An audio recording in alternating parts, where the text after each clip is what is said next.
اگه تو هم همیشه موقع ایستادن روی یه پات لنگر میندازی، کیفتو روی یک شونت میندازی و یا موقع نشستن روی صندلی یا مبل یک پاتو روی پای دیگت میندازی، دچار عدم تقارن لگن میشی که میتونه علاوه بر لگن رو ستون مهره ها، شانه ها، گردن و حتی میتونه روی چهرت هم تأثیر بذاره.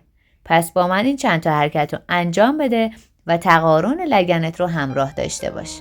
حرکت اول، قوزک پای چپت رو بذار بالای زانوی راست و به سمت راست و چپ 30 تکرار حرکتشون بده. یادت نره با هر دو سمت تکرارش کنی.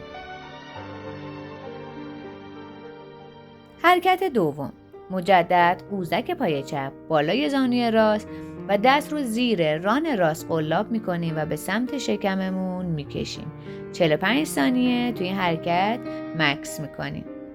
حرکت سوم، در وضعیت لو لانج یا آنجنیاسانا قرار میگیریم. کف پای راست جلو قرار میگیره روی زمین، پای چپ عقب از زانو تا روی پا روی زمین قرار بگیره.